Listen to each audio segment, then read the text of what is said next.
बात उस समय की है जब सुरेश नाम का एक किसान एक छोटे से गांव में रहता था। उसका छोटा सा परिवार था जिसमें उसकी पत्नी और उसका इकलौता बेटा आकाश था। वह खेती किसानी करके अपने घर का गुजारा चलाता था। सुरेश बहुत अमीर तो नहीं था, लेकिन भगवान की दया से उसके घर में किसी चीज की कोई कमी नहीं थी। अपने जीवन में उसे कोई दुख नहीं था सिवाय एक परेशानी के, और वह परेशानी थी उसका बेटा आकाश, जो कि बहुत ही आवारा और निकट्टू किस्म का था। हालांकि अब वो नौजवान बन चुका था, लेकिन बचपन से ही वो बुरी संगति में रहने के कारण अपने माँ बाप के लिए एक मुसीबत बनता जा रहा था। जब वो छोटा था तभी से गांव वाले उसकी शिकायतें लेकर आते रहते थे। कभी वह किसी की मुर्गी चुरा लेता तो कभी किसी की बकरी खोल देता। गांव के लोगों की शिकायतों से और अपने बेटे की इन हरकतों से सुरेश बहुत ही परेशान हो चुका था। वह अक्सर अपने बेटे को समझाता कि बेटा, मेरा ख्याल है कि तू एक तेज दिमाग वाला लड़का है, लेकिन अगर तू अपना दिमाग इन उल्टे सीधे कामों में न लगाकर सही जगह पर लगाए तो एक दिन बहुत कामयाब इंसान बन सकता है। परंतु आकाश पर अपने पिता की इन बातों का कोई असर नहीं होता था। एक बात तो थी, आकाश सचमुच एक तेज दिमाग वाला लड़का था, क्योंकि आज तक उसने जितनी भी चोरी चकारी की हरकतें की थी उनमें वह कभी भी पकड़ा नहीं गया था। किसान अक्सर अपनी पत्नी से कहता, भाग्यवान तुम अपने बेटे को समझाती क्यों नहीं वह इन हरकतों से बाज आए, वरना एक दिन ऐसा आएगा जब हमें उसके कारण इस गांव से निकाल दिया जाएगा। उसकी पत्नी कहती, अरे यह सब गांव वाले मेरे बेटे से जलते हैं,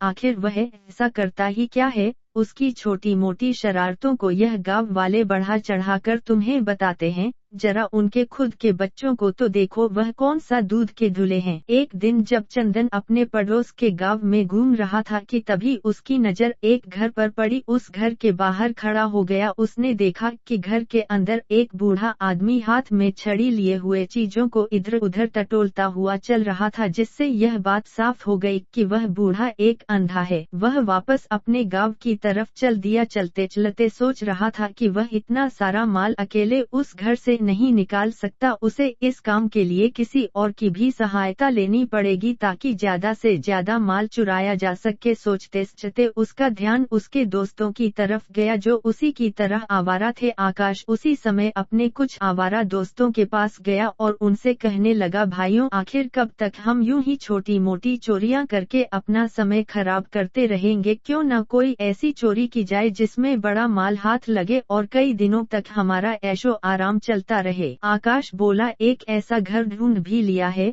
बस तुम लोग अगर मेरा साथ दो तो हम मालामाल हो जाएंगे। लेकिन फिर भी आकाश के दोस्तों ने कहा, आकाश, तेरी बातों में आकर हम ऐसी वैसी कोई भी हरकत नहीं करने वाले। एक ऐसा घर जिसमें अकेला अंधा बूढ़ा आदमी रहता है, यह सुनकर भी उसके दोस्त इस काम के लिए नहीं मान रहे थे। तो आकाश कहने लगा, अरे तुम लोग किसी सामान को हाथ मत लगाना, सारा सामान मैं इकट्ठा करूंगा और एक बोरे में भर दूंगा, बस तुम लोग उस सारे सामान को बाहर लाने में मेरी सहायता करना। मैं तुम्हें इसके बदले में इतना इनाम दूंगा कि तुम सोच भी नहीं सकते। वो बूढ़ा आदमी कमरे से थोड़ी दूर एक चारपाई पर लेटा हुआ था। उनकी आवाज वह तभी सुन चुका था जब उन तीनों ने घर के अंदर छलांग लगाई थी, लेकिन बूढ़े ने ऐसा नाटक किया जैसे वह बिल्कुल बेखबर सो रहा है। बूढ़े आदमी को सोता हुआ देखकर वो तीनों कमरे में दाखिल हुए और चोरी करने में व्यस्त हो गए। वो बूढ़ा आदमी चुपचाप चारपाई से उठा और उसने कमरे का दरवाजा बाहर से बंद कर दिया और जोर जोर से चिल्लाकर अपने पड़ोसियों को बताने लगा।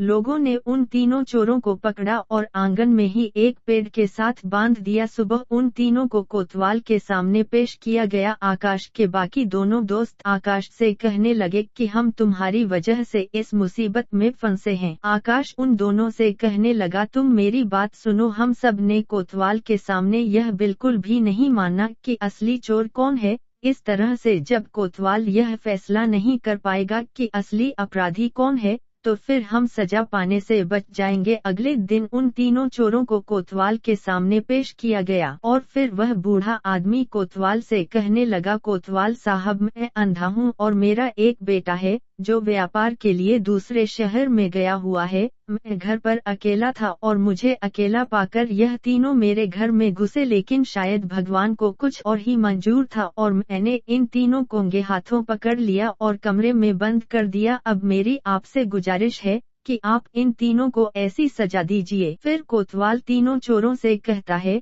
कि तुम्हें अपनी सफाई में कुछ कहना है। इस पर हर एक दोस्त ने यही कहा कि मैं चोर नहीं हूँ, मैं तो सिर्फ इन दोनों के कहने पर इनका साथ देने के लिए आया था। इस तरह से तीनों दोस्त एक दूसरे को अपराधी बता रहे थे। कोतवाल को यह फैसला करना मुश्किल हो गया कि असली अपराधी कौन है। कोतवाल ने उन्हें मनाने की हर कोशिश की, लेकिन वह तीनों तो ज्यों के त्यों ही बने रहे। अब कोतवाल को समझ में नहीं आ रहा था कि वह कैसे इन तीनों को सजा दे, और फिर कुछ सोचकर कोतवाल ने उन तीनों की परीक्षा लेना तय किया। उसने तीनों से पूछा, तुम्हें भूख लगी होगी, क्या तुम कुछ खाना चाहते हो? और फिर तीनों के लिए खाने की चीजें मंगवाई गई। सबसे पहले आकाश की बारी थी, उसे खाने के लिए चने पेश किए गए, मगर उसने चने खाने से इनकार कर दिया और कहने लगा कि यह चने पहले किसी घोड़े ने खाए हैं और उसके बचे हुए चने मुझे दिए गए हैं। कोतवाल ने हैरानी से अपने बावर्ची की तरफ देखा। बावर्ची कहने लगा, हजूर शायद यह सच कह रहा है,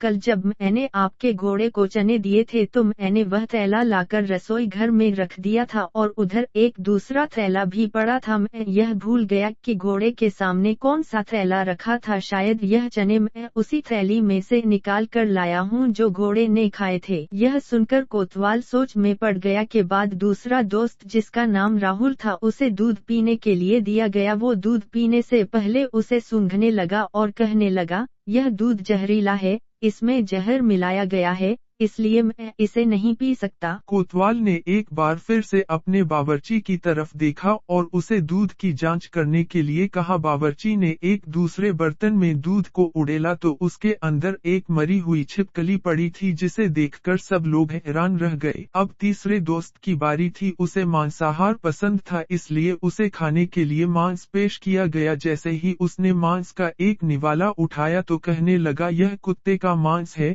कोतवाल ने अपने बावर्ची से पूछा, क्या सचमुच यह कुत्ते का मांस है? बावर्ची ने कहा, नहीं मालिक, यह कुत्ते का मांस नहीं है, आप चाहे तो पता करवा लें। कोतवाल ने फौरन उस कसाई को बुलवाया जिसकी दुकान से वह मांस लाया गया था। कोतवाल ने कसाई से गुस्से में पूछा, क्या तुम्हारी दुकान पर कुत्ते का मांस बिकता है? तुम्हें इसकी सजा मिलेगी। यह सुनकर कसाई डर गया और कहने लगा, कोतवाल साहब, यह बकरा ही था। असल में जब यह बकरा पैदा हुआ था तो इसकी मां मर गई थी। मुझे समझ में नहीं आ रहा था कि मैं अब इसे कैसे पालूंगा। एक दिन यह बकरा खुद ही एक कुतिया का दूध पीने लगा। यह देखकर मैं हैरान रह गया और फिर वह बकरा रोज उसी कुतिया का दूध पीने लगा। इनमें से असली चोर को पकड़ना बड़ा ही मुश्किल काम है। कोतवाल ने उस रात उन तीनों को कारागार में डलवा दिया और अपने घर पहुंचा। वह सोच में पड़ गया कि आखिरकार किस तरह से उनमें से असली चोर को पकड़ा जाए। कोतवाल का बेटा, जो वहीं पर बैठा हुआ था, अपने पिता को परेशानी में डूबा हुआ देखने कोतवाल ने अपने बेटे को उन तीन चोर दोस्तों की सारी बात सुना दी। अपने पिता की बातें सुनकर कोतवाल का बेटा कहने लगा, पिताजी, आप एक मौका मुझे दीजिए, हो सकता है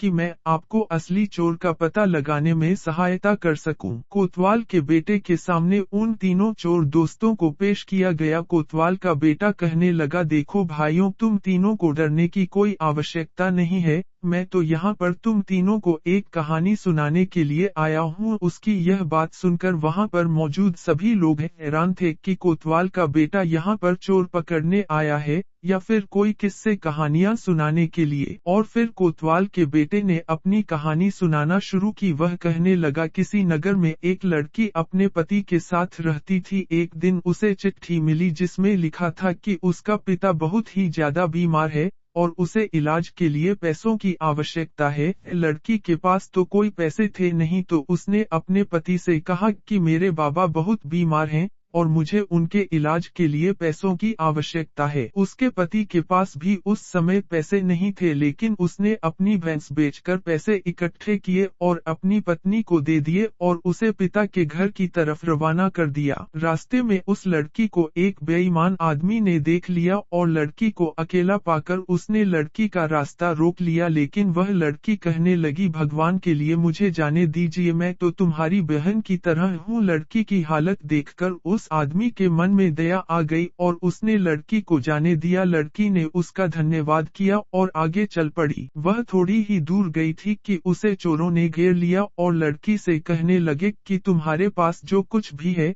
वह हमें दे दो, अगर तुम ऐसा नहीं करोगी तो हम तुम्हें यहीं पर बांध लेंगे। लड़की कहने लगी कि मेरे पास जो भी पैसे हैं वह मैं अपने बाबा के इलाज के लिए लेकर जा रही हूँ, अगर तुमने मुझसे वह पैसे ले लिए तो मेरे बाबा मर जाएंगे, भगवान के लिए मुझे जाने दो। चोरों के सरदार के दिल में उस लड़की के लिए दया आ गई, उसने लड़की को जाने दिया। अब वह लड़की शहर पहुंची, उसने अपने बाबा का इलाज करवाया और उसका पिता बिल्कुल भला चंगा हो गया। कोतवाल के बेटे ने कहा, यह कहानी यहीं पर खत्म हो जाती है, और उसने उन तीनों दोस्तों से सवाल किया कि तुम मुझे यह बताओ, इस लड़की पर सबसे बड़ा उपकार किसने किया। सबसे पहले उसने सुनील से पूछा तो वह कहने लगा कि उस लड़की के पति ने, क्योंकि उसने अपनी भैंस बेचकर उसे पैसे ना दिए होते तो लड़की के बाबा का कभी भी इलाज ना हो पाता। अब कोतवाल का बेटा दूसरे दोस्त यानी किरण के पास गया और कहने लगा, तुम बताओ कि लड़की पर सबसे बड़ा उपकार किसने किया है। वह बोला, लड़की पर सबसे बड़ा उपकार उस बेईमान आदमी ने किया जिसने उसे अकेला पाकर भी उसे कुछ नहीं किया और उसे जाने दिया। कोतवाल का बेटा तीसरे दोस्त आकाश के पास गया और कहने लगा, तुम बताओ कि उस लड़की पर सबसे बड़ा एहसान किसने किया है। आकाश बोला कि उस लड़की पर सबसे बड़ा एहसान उस चोर ने किया है, क्योंकि अगर वह लड़की से सारा माल छीन लेते तो वह अपने बाबा का इलाज कभी भी न करवा पाती। कोतवाल के बेटे ने अपने पिता से कहा कि यही आदमी असली अपराधी है। कोतवाल हैरान रह गया और अपने बेटे से पूछने लगा कि तुम्हें कैसे पता चला कि यह अपराधी है। इस पर उसके बेटे ने जवाब दिया कि इंसान के अंदर जिस तरह की आदतें होती हैं, उसको उसी तरह के लोग पसंद आते हैं। अब क्योंकि यह असली चोर है, इसीलिए इसने भी एक चोर की अच्छाई को ही पसंद किया और उसकी तारीफ